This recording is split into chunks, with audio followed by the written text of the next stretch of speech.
people. Today we have this wonderful, amazing, and beautiful looking young lady. Hello, young lady. How are you doing today? I'm doing great, thank you. Thank you so much for coming to Mengi's World to share your experience. Thank you for taking out time from your busy schedule to be here to inspire someone out there. So how is life so far? Oh, life is okay. Life is good. Life is treating me well. Okay, perfect. So to make my viewers better understand who is seated here with me today, because I know for sure that they know me already. So to make them understand, can you just briefly introduce yourself, tell them your name, where you're coming from, how long you've been in the UAE, and what you do for a living? Okay. Hi everyone, my name is Sandrine. I'm known as Sandra J. Parker on social media. I'm a fashion model.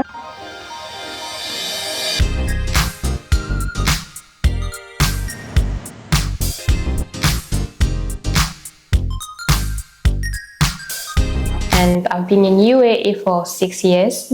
So today I'm going to share my story with you guys. Okay, all right, that's perfect. So with the brief introduction you've given, how would you describe Sandrine or Sandra J. Parker in 3 words? All right.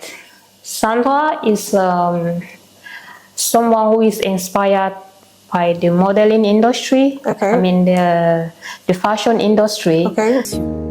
Opa Hair vous sublime. Nos cheveux vierges indiens premium synthétiques lui donnent l'air naturel. Fabriqués avec expertise pour tous les types de cheveux. Ajoutez une belle longueur, du volume, de la couleur sans abîmer. Des cheveux luxueux, doux et sans nœuds. Visitez notre site web et trouvez vos extensions parfaites aujourd'hui. Visitez nos boutiques Dubaï Mall et Dera pour trouver des extensions capillaires qui vous apportent confiance en vous. Découvrez la différence Opa aujourd'hui. So first, this is what I love since I was a kid. Okay. And today I'm happy to become one. Okay. And Sandra is a talented fashion model. Okay. And a fashion lover. All right, perfect. So let's get down to what prompted you to leave. Where are you coming from? What's your nationality? I'm from Cameroon. Okay, so what prompted you to leave Cameroon and what made you to choose United Arab Emirates above all the other countries? Yeah. All right. The reason why I find myself in UAE, first, I was introduced by a friend. Okay. I know a friend who came here and we were talking about it. Okay. She just asked me if I was interested to come. So I said yes, and I asked her how long does it take and how is the procedure. So she explained to me she was in Cameroon just for a week. Actually, she came for a visa change. Okay. So it was in the month of November. Okay. So she explained to me and I said, okay, I will come back to you then. Okay. I ready myself 2 weeks later. Okay, so did you make any research about the UAE or you were just going with what your friend told you? I didn't make research about anything. Okay. Actually, before I asked her about the UAE, I was coming out of a very tough situation. I wanted to go somewhere and things didn't go my way. Okay. So I was frustrated. Okay. And I wanted to leave the country. Okay. So I didn't care where I was going. to. So I just wanted to leave the country. Okay. So she had a day with me. She explained to me how things works here and the living condition and everything. Okay. So coming here, I didn't take time to do any research or whatever. So I just came. All right, so let's get to your first impression when upon arriving in the United Arab Emirates. So let's focus on the weather condition. How was the weather like? Okay, I came in the month of February. Okay. Early February. Okay. The weather was a little bit cold. Okay. But the cold was not like the cold we have in Cameroon. Okay. The cold was cold, but it was a little bit violent. Okay. Then looking at the aspect of the city and everything was so beautiful. Okay. That's all. So what was your first impression about the accommodation? Nothing was so, I didn't feel anything when I came into the house because already I know about it. Okay. So she explained everything to me. So when I walked in, I saw everything, then I just accepted the way it was because already my mind was already prepared. Oh, okay. So let's go down memory lane, okay? Yeah. Who was Sandrine in your home country? What I mean by this is give me a summary of your life before you moved to the UAE. All right. When I was in Cameroon, actually I was into fashion. Okay. Yeah, I was doing a little bit better. Okay.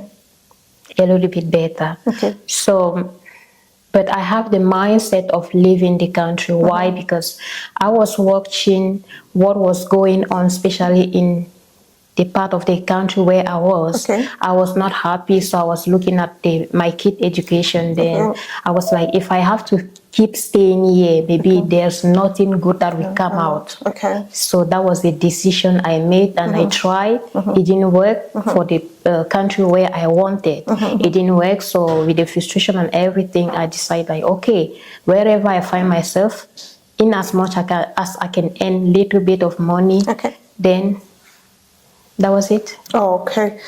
All right. So let's shift from the actual aspect to the topic of love in Dubai. Okay. So what is the dating scene like in Dubai? Just give me your own perspective about it. This one you are breathing. This one you are breathing. All right. I want to be very honest and clear. I'm someone who did not actually experience dating much back home. All right. So I came to Dubai, as a lady, people must definitely come to you. Okay. So I met a couple of people. Okay, the first person I met, job hunting situation can make you to... So the first person I met was telling me he loves me. I was also like, okay, he loves me and I loved him too. I don't know if it was love or what. I don't know what was that. But at some point, things were not going the way I thought it could. Then shifting from that side, I met someone actually. It was nice. Maybe we were both pretending, I don't know. It was nice until the moment it ends, then I understood that we were both pretending. So I would like to say, when it comes to love in UAE, I can't discourage anybody because it depends. Definitely. Love comes from within. Because if you don't love yourself, you can love someone else. Definitely. So I don't believe if someone who does not love themselves, like right from in, they can love somebody else. And with the situation of the country, the things people are going through, I don't think someone who is maybe hunting for job can actually love. You get what I'm saying? I'm sorry to say this. I mean, a guy who is hunting a job or a lady who is hunting a job can actually love, because when you're hunting, your mind is not stable. Definitely. And maybe if you're going through some financial crisis or some tough times, difficulties, I don't think you're really comfortable to love someone. So I've seen people getting married in this country. So as for me, I believe there is love in Dubai. I don't know if I've experienced or not, but I'm okay with whatever I've come across or whatever came across me or whatever went through me. I'm okay, and I believe people are meeting their soulmate in Dubai. So I can't discourage anyone about love, or there's love or there is no love. There is. Love is everywhere. Just give whatever you have in you to offer. So if you don't have love in you, you can't offer love unless you are both playing. So will you say as a single person, where do you think one can find quality love in Dubai? Because you go to TikTok, you see people giving love advice. Oh, if you need to find high quality men, it's when you go to Jumeirah or when you go to Palm or when you go to the polo events. So what do you think about that? Do you think there's a particular place where you can find quality love? All right. Love is everywhere. It depends on the person standing in front of you. Okay. Love is everywhere. I had one experience. I met someone, he's an American, but I met him online. Okay. Yeah, I met him online, even though he was in Dubai at that moment, but I met him online. There is no specific place you need to go to get love in Dubai. Love is everywhere in Dubai. It depends who is in front of you and who you are yourself, because sometimes the way we present ourselves, I don't know how to put it, but the way you present yourself to a man is the way he's going to treat you. Okay. And is the way he's going to welcome you. Okay. Yeah, so I don't know much about the love, but there is love. There is no specific place like Jumeirah or Marina or wherever that you need to search for love. Love is everywhere in Dubai. It depends. All right, so for the 6 years, I would want you to share your personal experiences, like from the living conditions, the housing, where you stayed before, how job hunting went, your employment, your visa changes. Just give us a small or a brief or a summary of how your personal life has been for the past 6 years. All right. First, when I arrived in Dubai, this lady who sent me visa to come, she was in company accommodation. So she could not pick me because she was at work, right? So she sent the person I was to stay in his house, I mean in his, I don't know, the Bedspace, The Bedspace landlord. Yeah, landlord, to pick me at the airport. So he came before they already sent his pictures and I sent my one. So he came to pick me. He brought me in. And the next day, the very next day, they gave me a bus card. That I have to follow 2 other ladies. So we are going for interview. Right. I don't know how it works. I follow those 2 ladies. They were already here maybe 2 weeks before me. So we went to Sharjah. I don't know, at the metro station is later that I understood that it was Abu Heo metro station. So from there, the bus we need to use to Sharjah, I tagged my card and my card was low and I didn't have any money in me. I didn't even have SIM card yet. So I did not understand and they left me. They left me. Wow. I was stranded there. I didn't know what to do. I could not even call and I was not connected. So I went back into the metro. I didn't even know I have to tag to go out. So as people are moving, I just follow and somebody tag, then I follow the person. At the bridge, I don't even know, like I can't even climb the road to go back home. Because you're just coming. So I was frustrated. I didn't even know how I can do, what can I do at this situation.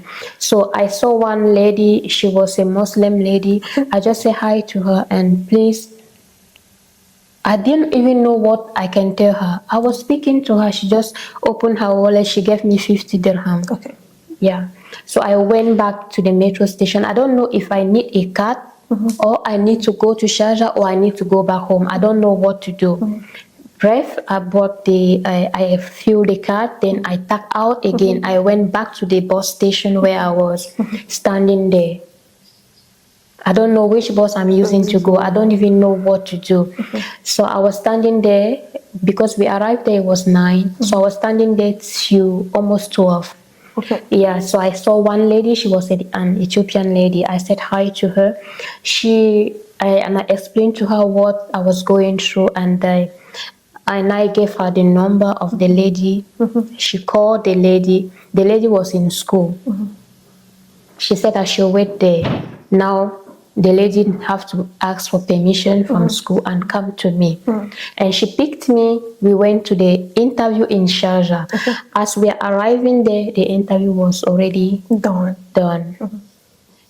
Then she need to rush back to school. She brought me to the Sharjah bus station that is coming to Dubai. And she saw someone she knows. I don't know if she knows him or how. She just left me to these people and she have to go. Okay.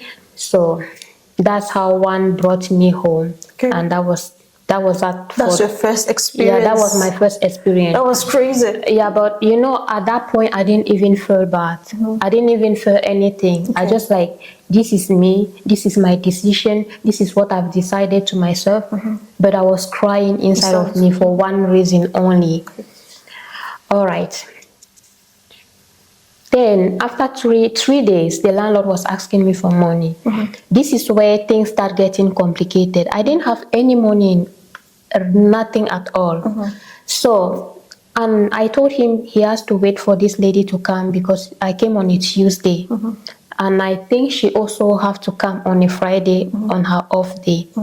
So he started putting me pressure to pay him. And I said, you have to communicate with her, not with me. I know reason why. I can't explain anything to him. All right.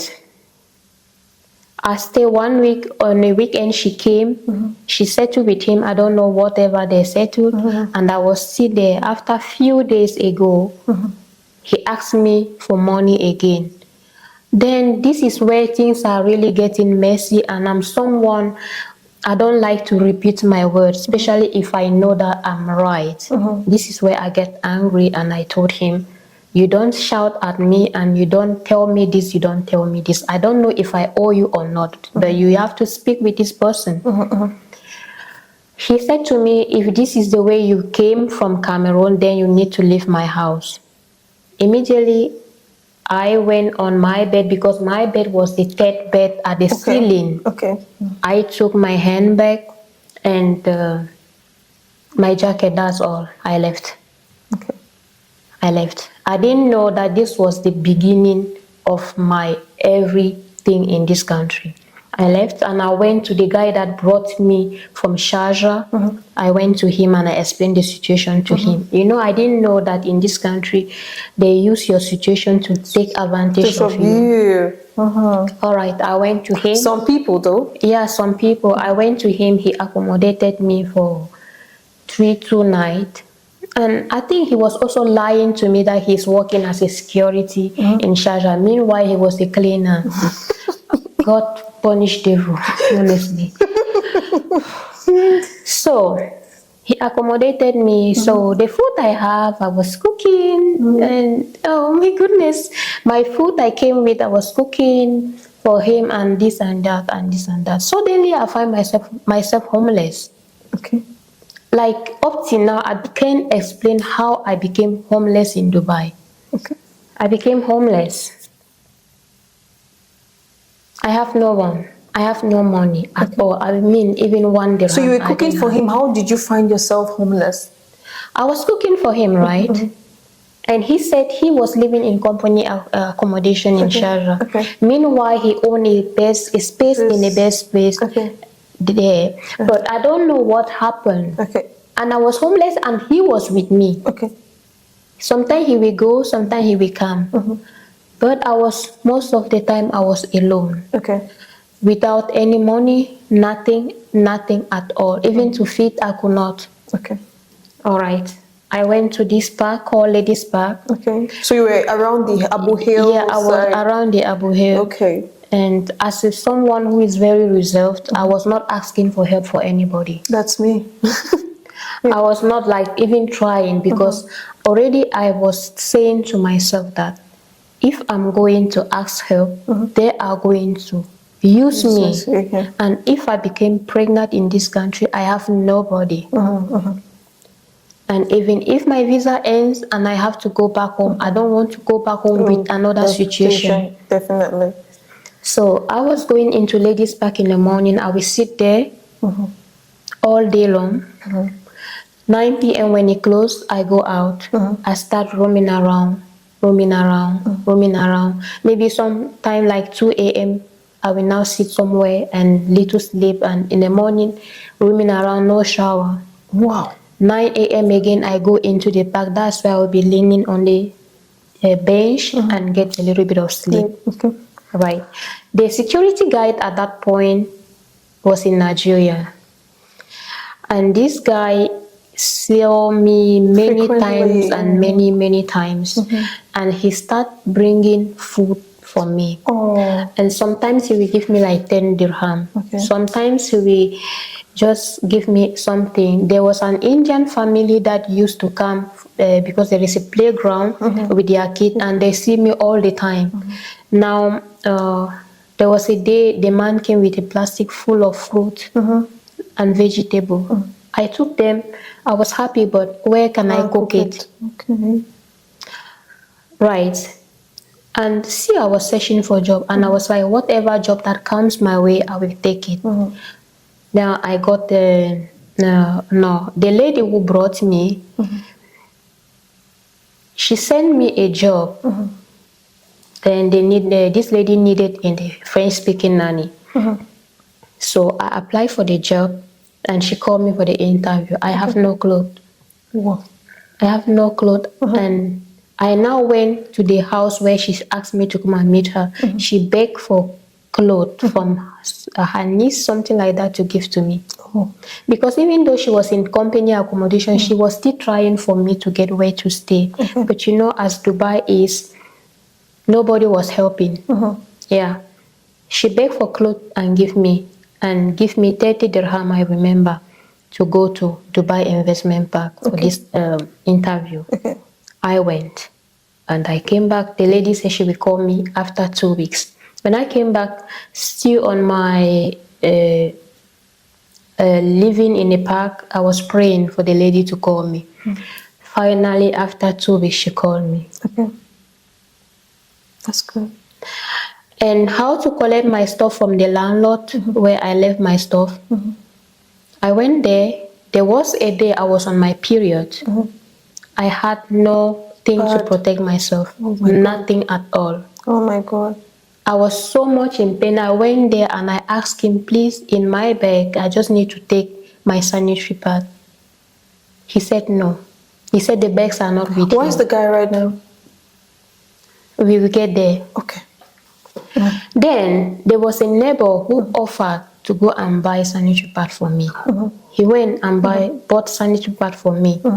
And still I needed like underwear, some of my little inner things. Yeah. Because my situation was getting critical day by day. Okay. Then he still did not want it. Honestly, I went out of the gate and I called the police. Okay. Yes, I went outside and I called the police that night. It was already like 2 weeks in Dubai, and I can already call a police on someone. Until a day, we had an interview where they are looking for cleaner to bring to Oman. Okay. Yeah, I went. My visa was like 2 weeks to get 1 week. Okay. Yeah. I went and I signed the offer letter to go to Oman. But signing this offer letter, I was signing this offer letter with so much pain. Why? Because my family knows I'm here in UAE. I was like, if I go to Oman and I never come back, my family will not know where I am.